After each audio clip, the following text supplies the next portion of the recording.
Thank you, Mr Temporary Speaker. For 5 years, my electorate's been promised a new hospital. During the first term of this government, the member for Maitland was the minister in the government, and still we got no further in this area.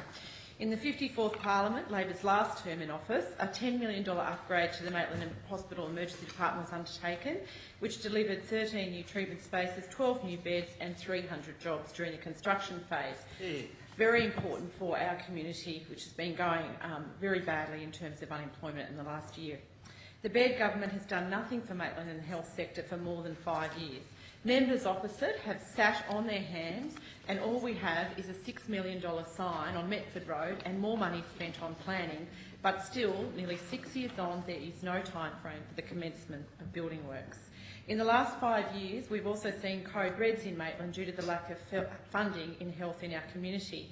And today, the Newcastle Herald reported that some people are now waiting up to 3 years for a first appointment with their specialist in the region.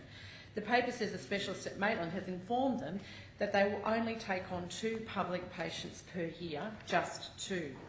According to the Herald, John Hunter's ear, nose and throat outpatient clinic told a patient recently that they were not accepting new referrals except for urgent cases.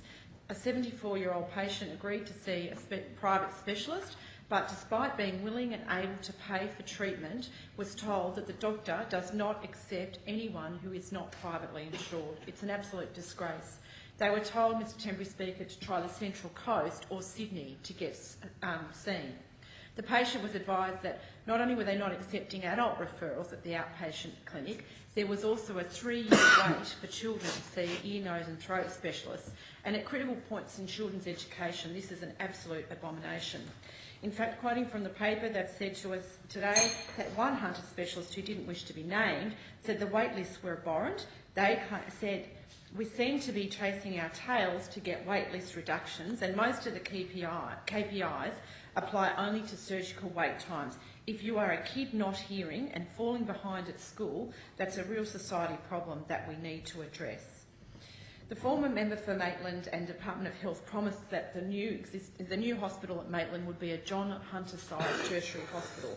If it was built now, it could have taken the stress off these waiting lists in our community. Instead of a major tertiary public hospital, in addition to an existing public hospital which the government wants to close, we're left with the plans still unseen and still unformulated for a rural referral private partnership hospital with a helipad. And the helipad will be needed because complex cases will have to be transferred quickly into another hospital, and at this stage with the waiting list at the John Hunter, it's unlikely that they will be able to be going there. In fact, I'd just like to take the House through some of the waiting times at John Hunter Hospital at the moment and the increases that we've seen in just 1 year. So for ear, nose and throat general, in 2014 there were 242 on the waiting list. That's blown out to 401, or an increase of 66%.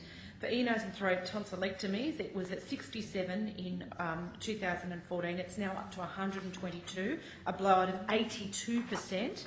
Hip replacements started at 166 in 2014 and now up to 243, an increase in 46. And knee replacements are at 232 in 2014 and they've blown out to 274, an increase of 18%. The number of total patients waiting overall for ear, nose, throat is about 4,600, and including about 1,500 kids on that list. 1,500 kids who are not getting proper sleep, who are more subject to time off school for illnesses, who may be having problems with their other academic progress because of this issue. The number of referrals they're getting every week are 60 per week, and that is appalling.